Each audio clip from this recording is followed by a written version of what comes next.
Welcome everyone to the University of Essex Space to Grow Investment Readiness series of webinars.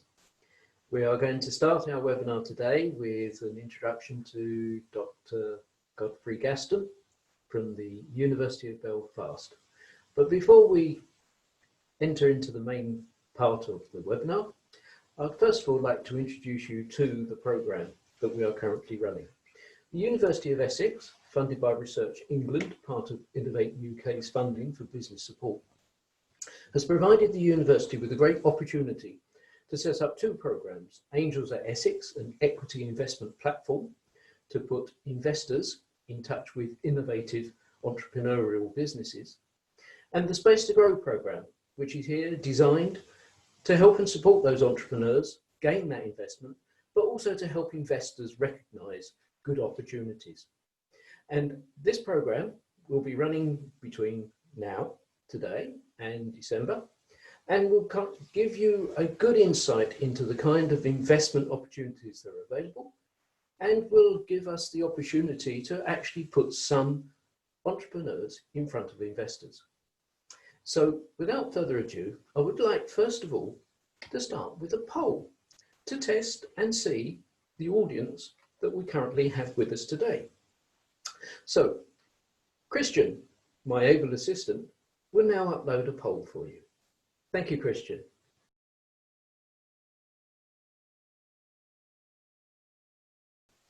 And thank you very much indeed. Thank you very much for contributing to that poll. We will find these very, very useful as we go along.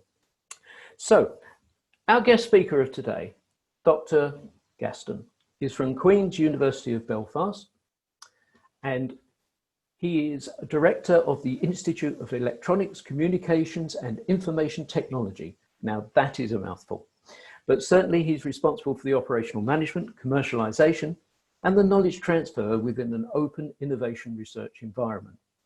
Today, he wants to talk to you about his journey with Titan IC, from university spin out to acquisition, and 6 practical lessons that he learned that he wished he knew before he started the process. So I'd like, without further ado, to introduce you to Dr. Gaston. Dr. Gaston, would you like to take over, please? Okay, thank you, John, for that introduction, and hello, everybody. It's nice to at least meet you virtually. So, as John says, I'm just going to kind of take you through a journey over the next while, really from a university research right through to acquisition of a startup. And I want to try and keep it practical, and I'll try and come up with some practical steps and practical tips along the way. So hopefully that will be of benefit to you. So without any further ado, I'm going to see if I can manage to share my screen with you, because I have some slides. So a little bit more background to myself. Not I don't go into too much detail, but I suppose my one half of my career has been spent in industry, working in the semiconductor industry, and the second half of my career has been in the university. Many years ago, in the late 1990s, early 2000s, I was also involved in another university startup, which was bought for 150 million at the time by Analog Devices, American company, and I worked for them for a few years before joining university, and then doing the second startup here, Titan IC. So really this second startup journey that I'm really going to talk to you about today. So I was kind of the founding CEO, but then as the company grew, clearly I couldn't do my university job and my company job, so I stepped down as CEO, went onto the board, and as CEO came in and ran the company full time. So that's just to give you the background. So in terms of the talk today, I'm just going to very quickly go through the company overview. Not too much detail on the technology, but I think it's good for you to at least understand roughly what the company did. Then I'm going to, probably the more interesting bit is around the commercial challenges, and then some very practical lessons learned at the end. So in terms of the company history, so just we started up in 2007, which seems so long ago now, but in reality the company wasn't properly trading until about 2012. We actually we had our first employees. And really, it was commercializing some intellectual property that we had developed within ECIT in the whole area of network processing. I put in there the Nortel story. Those of you who are old enough to remember Nortel. So Nortel had a big operation in Northern Ireland, and I think, interestingly, I would love somebody to do an economic study, but because Nortel shut down, I think the Northern Ireland economy of the day actually benefited greatly, because all those skills and expertise then went out, did startups, got involved in other companies, and I think that the whole economy actually benefited greatly, and I think that's definitely the case in terms of Titan, where we benefit from that capability. The university were seed funders, and then we have subsequently raised about 4 million of investment. I'll talk a little bit more about that in more detail. In terms of just when the company got acquired there in March this year, we had about 28 staff, so mostly engineering. The rest were, sales, marketing, and support staff. And essentially, what the company did, again, I'll talk about it more, was around high-performance content processing. So we've been able to process at ultra high speeds, network traffic at sort of 100 gigabits per second, so 100,000 million times a second. So pretty cool stuff. So just for those of you who maybe don't know Belfast, so this is where the company offices are based, and ECIT, or the Centre for Secure Information Technologies, is literally just right beside it. I could do a separate talk just all around research ecosystems and how the importance of universities in the ecosystem. But the point here really is that the high-tech companies and the research institute right beside each other. And you can see the Titanic dry docks where Titanic sailed over 100 years ago. It's literally right on our doorstep. So those of you who are astute, you can see the company is called Titan IC. If you put together, it's Titanic. So I'm sure you probably worked that out already. Anyhow, what does the company do? So apologies for this is maybe a bit simplistic for some of you, but it's really around processing content at high speed, and obviously cloud and big data and everything at the minute being absolutely key. And one of the things is how can we process this data even faster and faster? And there's a particular technology called regex, or regular expression processing, and I'm going to explain slightly a little bit detail what that means. But that's essentially what we did. We processed data at mega high speeds, and pretty much the only company in the world that could meet those kind of speeds. So again, don't want to be too technical, but regular expression, or regex, what actually is it? Essentially what people do is they write rules. So those of you who are familiar with antivirus tools, essentially there's a set of rules or signatures, and those rules are a way of identifying if there's a match, then you know that there's malware or virus on your PC. And what we're really doing is processing those rules at these really high speeds, and these rules are written in what's called regular expression, and that's really used in next generation firewalls and all sorts of cybersecurity products. So don't be put off by this slide. It looks highly technical, but I'm going to explain it in simple terms. And this is it's all about pattern matching, or I'm looking for patterns. So if you take the top left-hand corner, there's an email to Stefan, and the top right-hand corner, there's a number of rules. So if we look at rule number 2, which is this garbled AZ09, what on earth does that mean? Essentially, that is a regular expression rule to look for an email address. So basically means any character with an @ and then followed by any character followed by a .com, .org.net, etc., etc. So that's how somebody can write a rule. And then what it can do is you can see there's a match there. So the S.scissor, the blue, basically has picked up that it's met that rule. And what we were able to do is perform about 1 million of these rules in parallel at mega high speeds and find all sorts of patterns and all sorts of data. And that's essentially what the company did. In a nutshell, it's just a high-speed pattern matcher, in simple terms. So anyway, that's probably as much of the technology I'm going to go into. I'm now going to kind of move on now to some of the more commercial challenges. And those of you who are, have your own business or thinking about a business or whatever, the business model is absolutely key. And one of the challenges we had is we were difficult to decide, were we an IP licensing company? So the IP we could license, the intellectual property we could license to silicon companies, and they could then put that onto their chip, and their chip could go faster and do great things. Or we could actually put it onto a board, a piece of hardware, and sell that board as our own product. And in some cases, we were selling IP. In some cases, we were selling a board. But then the problem was, people didn't quite know, well, what are you? Are you an IP company? Are you a board company? Are you a hardware company? And that got confusing for investors. It got confusing for some of our customers. And I think the point I'd make, and from a licensing point of view, there's very, very few companies make it big with just licensing. And I guess the big exception to this is ARM. Clearly, they have made a great business out of licensing technology. But broadly speaking, with licensing, somebody else makes the money. And I think that was the challenge that we had. But my third point there is, we were more likely to get acquired by a silicon company that licenses the IP. So in one sense, we weren't going to get a lot of revenue by licensing our IP, but we were probably more likely to get acquired by licensing our IP. So we kind of had to have, well, what's our strategy? Is our strategy to try to grow the business and get a big revenue, or the strategy to try and exit the business? So we were trying to sort of manage this dilemma, and this was certainly quite a challenge as we went through. Also, what we found was partnering with big companies. And most of our customers were in Silicon Valley and the big corporates in Silicon Valley. And what we found is, going in as a small startup in Belfast, talking to these big guys was a challenge. And it's like nobody gets sacked for buying IBM. Somebody is going to put their career on the line if they bought this technology from a small company in Belfast and it didn't work. Then clearly they've got a problem. So by going in with a partner, we were able to sort of stand on the shoulders of giants, so to speak, and it made us look bigger and more strategic, if you like.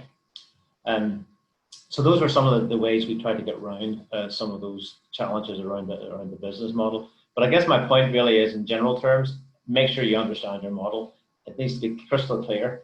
Investors will want to know what your model is. How are you going to make money? How are you going to monetize your IP? So be clear about your model and be clear about your route to market, and make sure you understand that. Because if you don't understand it and can't tell that clearly, you guarantee the investors will not like it either. So sales and marketing, or as my old colleague used to have many years ago kept telling me, it's not sales and marketing, it's marketing and sales. The marketing needs to go first, and I think there's an element of truth in that, because it's trying to get it out there, trying to get the marketing out there, and then hopefully the sales will follow. I think one of the challenges for most technology companies, particularly those out of universities, is the technology is great. There's a great CTO, there's a professor, there's whatever who can talk with the best in the technology, but usually, and I say usually, the sales and marketing and the business side is a bit left them down. So particularly if you're tech heavy, you probably need to put more focus onto your sales and marketing.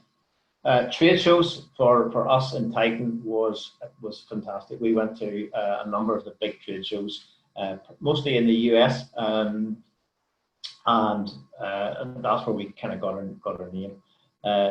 One of the tips and the questions I often get asked is, well, what trade shows should I go to? Well, the simplest thing we did was just go to your competitors, find out what trade shows they're going to, and then you probably need to go to the same ones. So that's certainly a way to short circuit that problem. Also, the CEO who took over in Titan, his view on trade shows was, every single show you need to go with a minimum of 30 pre-arranged meetings. And I was sort of thinking, wow, because you don't want to go to a trade show and sort of stand there and hope somebody turns up to the show. Clearly, you need to have meetings in advance. You need to make sure your diary is filled and use that time profitably, because a lot of your customers are probably be there. Now, I recognise talking about trade shows in the middle of COVID is clearly a challenge. Obviously, it's much more difficult to have this conversation in the current climate. But I guess I'm looking forward to the day when when we get away out of this and trade shows in the real sense become a reality again. Some of the challenges in sales and marketing also is in the early stages of the company, where the CEO and the CTO quite often do the commercial and the technical sales. So quite often the CEO is the sales guy and the CTO is the engineer. Now, clearly, as the company grows, that won't be the case. But sometimes, as I said, they're resourcing. There can be a challenge, and we certainly have a challenge in resourcing in the early days. And particularly the CEO. The CEO is trying to run the company. The CEO is trying to raise an investment round. The CEO is also trying to do the sales. That can be a challenge. And ideally, it doesn't have to be, but ideally, if the CEO is technical, I think that always helps. Because I think the problem is if you have to bring the CTO into every single technical discussion, then the CTO becomes the bottleneck in your company. Because the CTO has to do the technical sales, the CTO has to do the architecture, it has to do the engineering. So ideally, the more technical your CEO, the better, because the CEO can take the customer further down that technical road and not have to call in on the CTO as much as possible. So again, just to think some things to think about. On the marketing side, we did it on a really tight shoestring. The area I'm from in Northern Ireland is well known for being tight and not spending too much money. So I think we ran the company that way and made sure that anything we did from a marketing point of view, we didn't waste it, and always try to quantify your marketing spend. It's difficult sometimes to do that quantification, but certainly recommend that. And then looking at the further on at the sort of as the company grows, you have a sales and marketing team and an engineering team, guaranteed to be tensions. The sales team will be saying to the customers, yeah, we can do this and we'll have it with you in 3 months. And the engineering team go back and say, you did what? That's going to take us like 9 months and we can't possibly do that. And so I think that's healthy in one sense, but I guess what I'm saying is, it's good to have those stretch goals by the sales team, but make sure that the interface is good and one isn't promising something else that can't be delivered at the same time. And also, and particularly those of you who are involved in universities or whatever, support is absolutely critical. So quite often, if you're looking to do this as a small university startup, or even not necessarily a university startup, any kind of small startup, how are you going to support? If you sell to a customer, the first question they're going to ask you is, right, well, what happens if something goes wrong at midnight on a Saturday night? Who am I going to call? So at that point, you want to seriously think about field application engineers, so technical engineers who can support the customer. Clearly, you probably need to be a little bit bigger as a company before you can do that. But no matter what size of the company, as soon as you have customers, you need to deal with the support question, because depending on your product or service, that's going to be key. Moving swiftly on then, in terms of investment. So some of you may have investment or are looking for investment. So what we did was we invested, or we raised about 4 million in multiple rounds. Initially, it was some from the university, and then took multiple dips from local VCs. I think it's. I wouldn't say that multiple dips was a preferred strategy, but just given the nature of the business, given the nature of where we were, it was just necessary to go down that multiple dip route. And my recommendation would be, if you can, get a seed round and then try to go for as big an A round as you possibly can, rather than the multiple dip approach. But sometimes it's not always possible, and I'll talk a little bit about that later on as well. If you're a university spin out, my recommendation is deal with IP ownership. Nothing messy. Make sure it's clear cut. The university sometimes wants to hold on to its IP. The university usually overvalues its IP. Clearly, I couldn't possibly comment on universities represented here today, but that's the general trend. I say there about students. If you've got PhD students working on stuff, who does the PhD student own the IP, or does the university or the company own the IP? Just make sure that's completely tidy, because the first thing investors are going to ask is due diligence. Who is the IP ownership clean? It's got to be clean. There's got to be no ambiguity whatsoever. And I would say negotiate hard on equity. Again, universities tend to overvalue IP, and I think at the end of the day, clearly the university has to make money, but there has to be money on the table as well for the founders. So so that's, I probably get beaten up for saying that, but that's my personal view on the matter, for what it's worth. It may not be appropriate to you, but the hardware security wasn't seen as investable as much in the early years for Titan, and it was seen as high capital. I didn't really. It may be some hardware security companies, there is a high capital requirement. We didn't have that, but it just VCs seemed to see hardware as not investable, which I think was not necessarily the case. But that can be a challenge.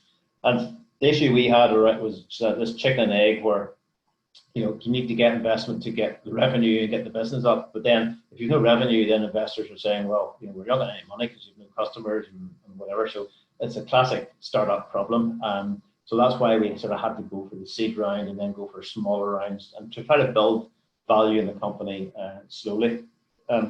The one thing which may make sense depending on your business, and it made sense for us and to the hardware security issue, the way we got around the investment problem in the hardware, was Mellanox, who were the corporate investor, came in and invested significantly in the company.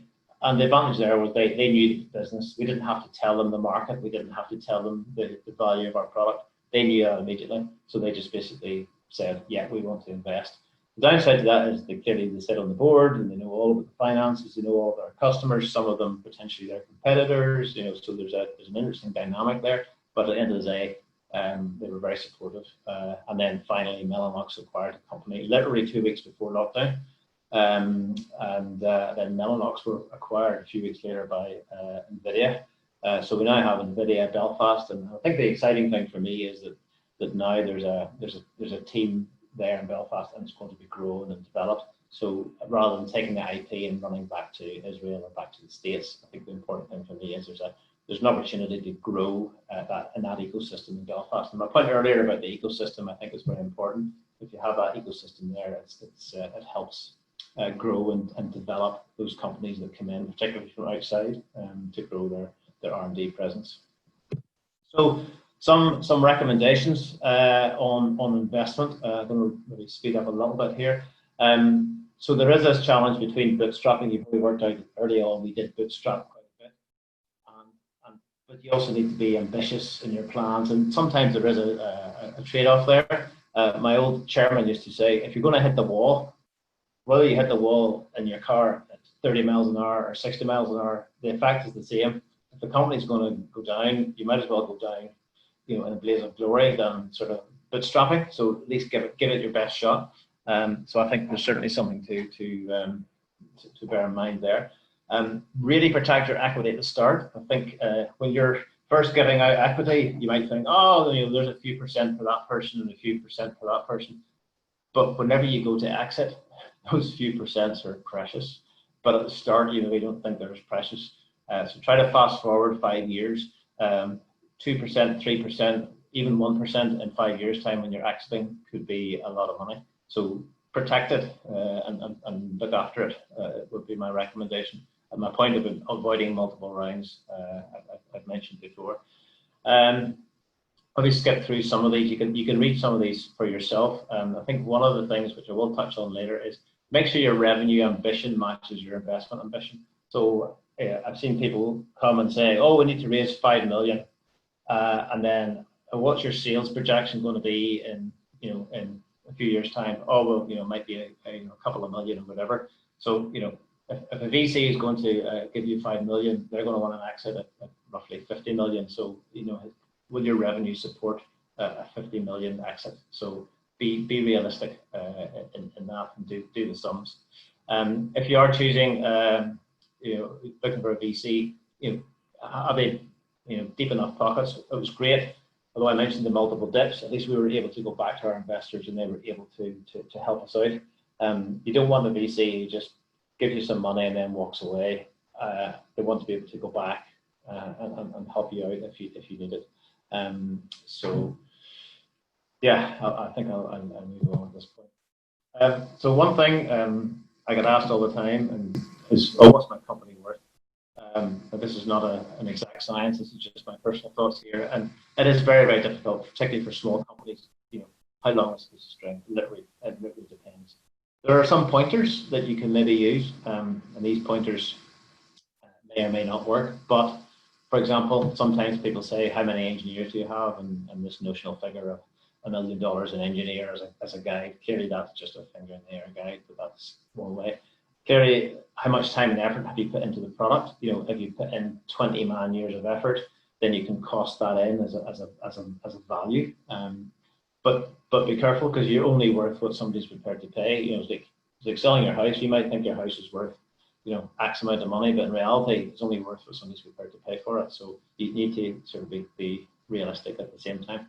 Patents, I'll talk about again later, but they're key. I mean, if you have some patents, then that can sometimes add value. So think about that.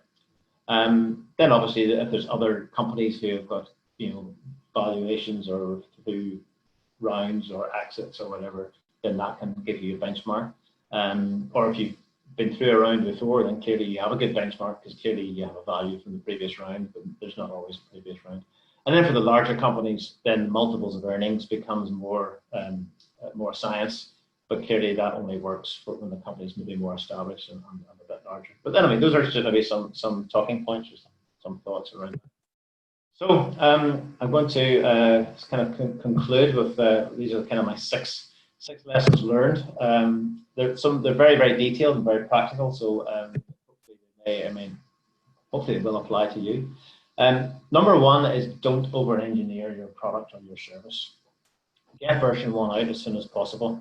I particularly had some challenges where I say, oh no, with the technical team say, oh no, we just need another few months. We could add this feature and that bell and that whistle and whatever. And then, oh, if we only did this, and this company customer would pay for this, whatever. If you keep doing that, you'll never get a product out. Get it out there. It won't be perfect, but get it out.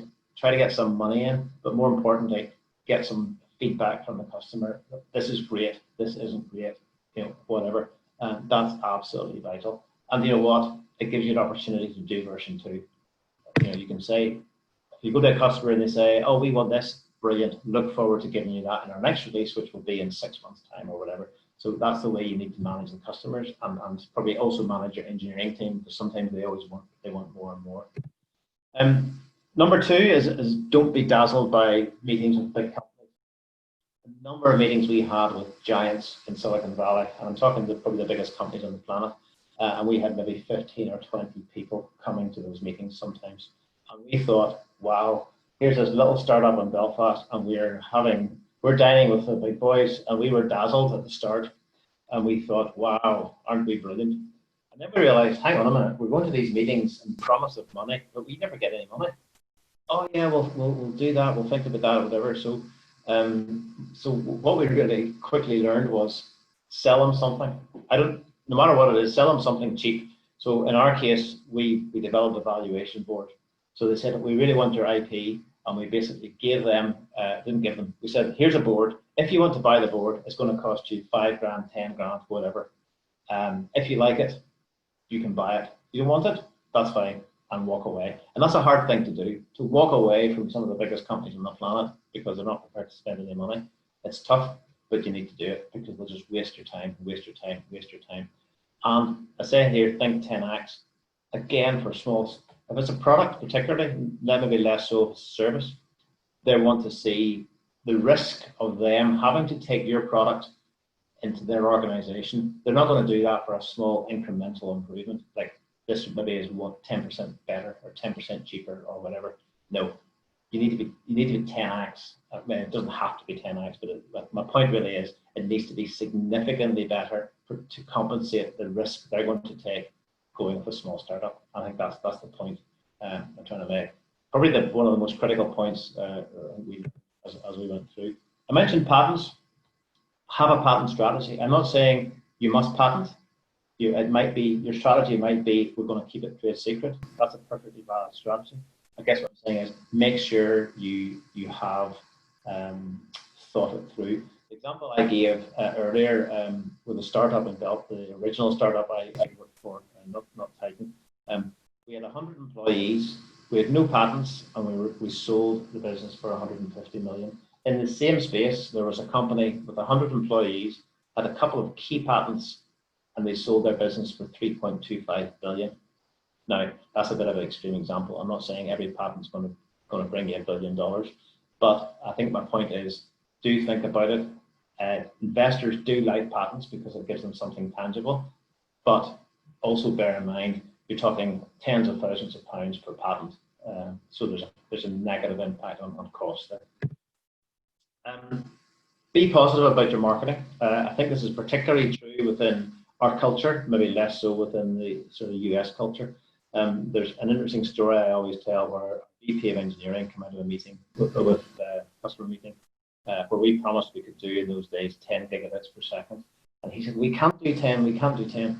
I said, well, then we said, well, if we can't do 10, what can we do? We can only do 9.98. And I was like, oh, come on, 9.98 is 10, So my point really is we tend to, certainly in our culture, we're not very demonstrative. It's not sort of, hey, we're amazing, high fives all around, etc., etc. So be positive about your marketing. I'm not saying lie about your product, but talk it up, because there's people out there talking theirs up and it's probably half as good as yours. So you've got to be positive and put your best foot forward. If you're going to go, any kind of sales role is expensive. I guess wherever it is, whether it's UK or Europe or the States, be careful about who you employ, because it's going to be costly and it could end up costing you a lot of money, particularly in the States where they cost an absolute fortune. You could basically waste an investment round on the wrong person. So you need to have contacts or do some kind of due diligence before you recruit your VP of sales. Clearly, sales is important, but it's better for the CEO to do the sales. For example, what we did was we flew back and forward to the States all the time before we recruited the VP of sales, just to make sure we got it right. So anyway. And the last point, I think is really, I kind of mentioned it already, is make sure that you can, your revenue supports your investment. So that example I gave you, if you're raising 5 million, if you do the maths, if you're raising 5 million, the VC is going to look for 50 million exit. And if you're a bigger company and you say it's 5 times revenue, you need to be having a revenue of the order of 10 million a year to support a 50 million exit. So if you're asking for 5 million investment, are you going to, in a few years' time, be able to deliver 10 million of annual revenue? Just as an example, those numbers aren't exact. They're clearly, there's wide variations, but just it's a simple mathematical process to go through to make sure that you're being sensible in the investment you're asking for. So that was a bit of a quick run through. Hopefully that was of some benefit to you. I'm more than happy now to, I see there's been some chat, I haven't had a chance to look at it, but I'm happy to take questions at this point. Thank you, Godfrey. What I would say is we'd like to run a couple of polls at this point whilst we're collating the questions and answers that have been sent through. So thank you very much. Christian, would you like to share with us the first poll?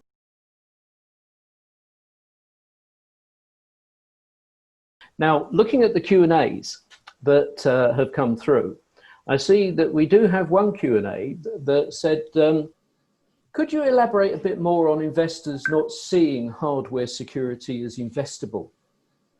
And how did you find investors that specifically understand the value of hardware security? Yeah, so it's a challenge. I'm not saying I've got an easy answer to that. I mean, I think sweeping generalization, but I think the VCs like these sort of how do you put it, the WhatsApps of this world, or where the business they can with a very small investment they end up with billion-dollar valuations. Obviously, wind that back into the startup world. It's the same challenge where they like to be able to put in a low investment, but with a potential very high valuation. And I think the issue I was alluding to with hardware is that people see that as hardware means lots of infrastructure. It means lots of, if it's in the chip industry, then you're talking about millions for chip runs or whatever. And I think that's the perception, probably more so in fairness in the past. I think hardware is becoming, with cloud adoption, the less need for such large infrastructure. So it's maybe not quite as bad now as it was a number of years ago when we were going forward. I mean, I think at the end of the day, what can you do to get around that problem? I mean, clearly we got around it on two ways. One is to find local VCs who actually did understand what we were doing. One happened to be quite technical, and as you probably saw from what I said about Titan, it's quite a technical sell. Thankfully, the VC did have a technical background and was able to understand the value that we brought, so that helped. Clearly, if there's other ones in other competitors of yours who have raised money, then sometimes that may help to go to the same VC. They may or may not want to invest. If you're a competitor, they may want to if it's in the same space. It depends on the VC. And then the final way we really got around it, as I said, was a corporate investor, because they completely understood the hardware challenge. They're a hardware company. They got it immediately. So the first half a dozen slides where you're trying to justify what you're doing and why, the importance of it in the market and all that stuff, and you just dispense with that, because they just say, got it, understand it. So that certainly for us worked exceptionally well. Thank you. Very good answer. On another vein, all companies are different, but the only thing that really matters is raising cash, is competition. So in other words, it's competition in raising cash. Did you have much in the way of competition when you were looking for the cash that you were raising?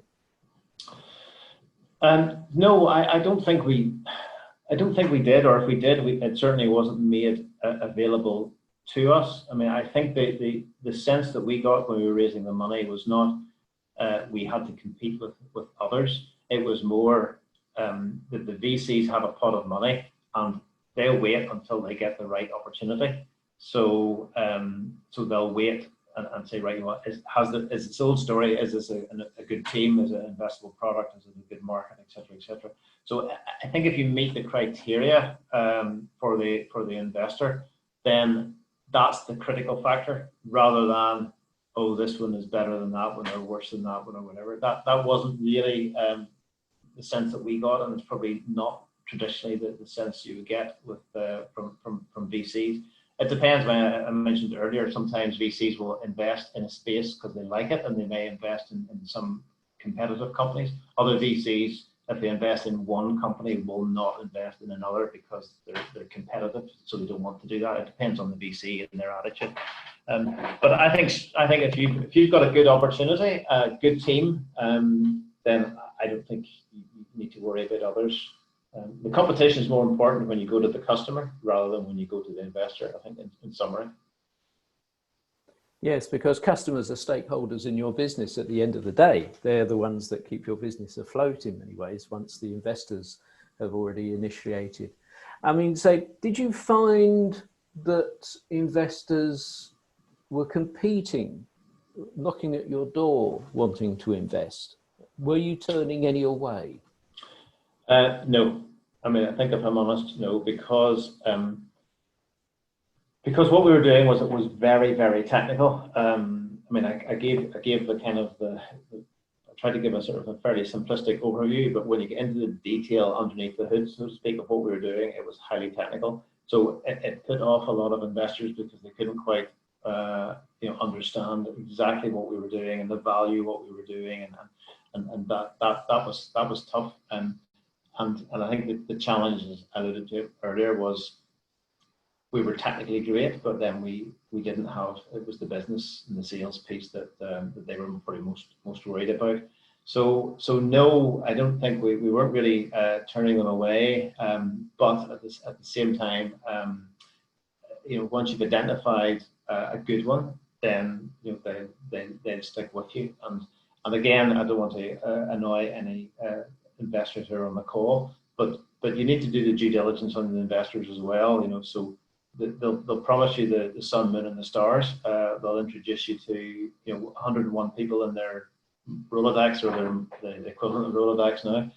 but in reality, most of them don't, and most of them, they might have one or two contacts. But again, sweeping generalization, but you need to try to check out, can they really add value more than just the money?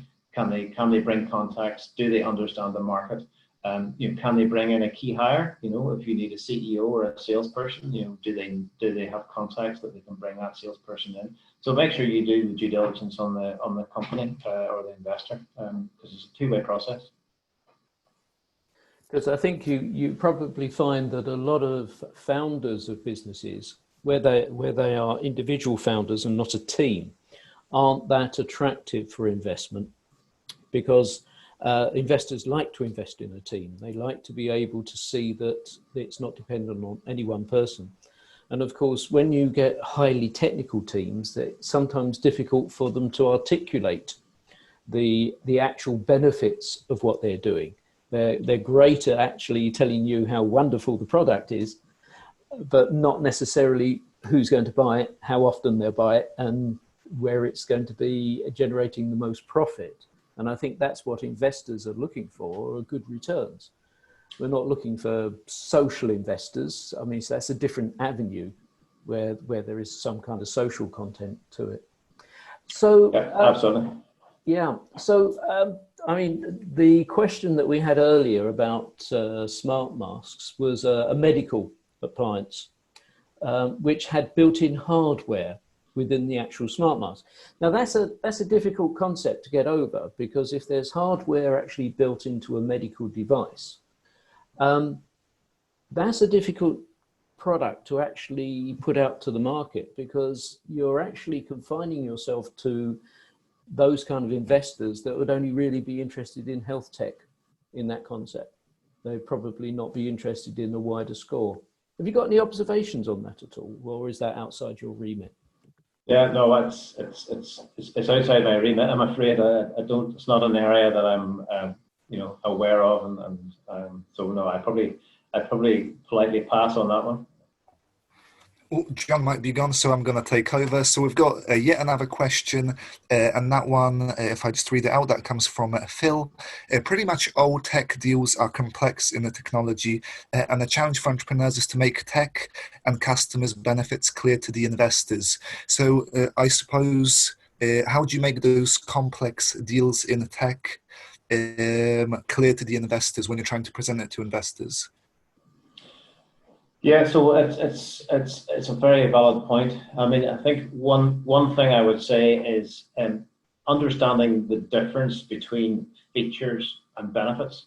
So in simple terms, is probably what you've heard before. You're selling the sizzle and not the sausage. So what we found is early on we said, oh, the features are it's 10 gigabits per second or 100 gigabits per second, and it's got so many interfaces, and it's got a parallel architecture of this. And so we were describing features, which we thought were great, but actually it's about selling the benefits. So because it has a parallel architecture, it means that it will be able to do X, Y, and Z and allow you to do this in your application. So it's relating the benefits back to the customer and back to what they want to do, rather than selling what you think is the benefits of your great product, because obviously you know this product inside out, or the service, or whatever it is, but you need to get away from the features and keep going to the benefits. If you keep going to the benefits, then it also forces you to come away from the technology, and it keeps you focusing on the business and the application, and that way the techie people in the company are not sort of going on about all the bells and whistles, etc. That's probably a simple thing. I would say is, in your marketing material should talk about benefits, not features. Thank you. I'm now back online again. You mentioned sales in the US. Did you raise investment in the US, or was that UK investment? No, we didn't. We raised it all in the UK, and I think that's really where I was getting to. The next raise probably, excuse me, the next raise we probably would have been looking for would have been in the US, and that would have probably been in the region of 5 million type investment. But then the challenge we had, which is what I alluded to earlier, is you got to put a business plan together to make it worth the VC's time, as I said. And I think that was the challenge we didn't have to face because we ended up getting acquired. But that would have been probably the most difficult thing we'd have to have done, would have been putting a credible plan together to show that we could get a return on that 5 million investment. Because typically in the US, you know, not always, but they're not going to get out of bed for less than 5 million. So if you're going to go to the US, you need to be needs to be for probably larger sums of money. And also this is another lengthy debate, but quite often, but not always, the US will look for the company to become more US centric. You know, are you going to bring the management team over to the US? Are you going to run it out of the US? And one of my hobby horses is, you know, we in the UK need to be able to raise large sums of money, but not have to go to the US and move the company to the US to get those large sums of money. So I would probably advise, if you can, is to raise the money here in the UK. But sometimes, you know, you may need to go to the US just because of scale or because of understanding of the market. So I mean, it's not always the case where you can do it here. Certainly, and we've found out quite recently that there is a big drive by the Department of International Trade to encourage businesses to seek investment from Europe, even post-Brexit, France especially, apparently. And businesses are doing very well in raising funding in Australia, Singapore, areas like that, provided that the product or the service suits those particular marketplaces. The US is still quite buoyant for investment, and it's still growing quite steadily. So there are still opportunities, but I quite agree with you. We need the businesses to stay in the UK and to grow into the UK, employ in the UK, boost the UK economy, and not shift all their profits into other states elsewhere. Simple question. How long did it take you to get a realistic value for your business? Yeah, I think it didn't take long because well, although I said the company was founded in 2007, in reality we didn't get going properly until 2012. But once we started going properly in 2012, we got a seed round. I'm not talking about the small amount of money we got from the university. I'm talking about our first sort of investment round. We got that pretty quickly, probably within sort of 6 to 12 months, I think, from memory. So at that point, we knew pretty quickly because we had a valuation, and we negotiated the valuation, obviously on that first round. So that was still a bit of a black art, and some of the things that I said about what the company's worth, we kind of used some of those. I mean, the engineers didn't work because we didn't have any engineers in the first round. So what we used was very much the value of the IP to date and how many man years we put into it. And so basically, if somebody else was going to do this from scratch, how much would it cost them? That's kind of what we had to use to try to value the company first time around. Thank you. Thank you. I'm going to run another little poll just to see whether or not anybody's actually changed their mind from the questions and answers that we were doing. Thank you very much. And Christian, would you like to run that poll for me, please?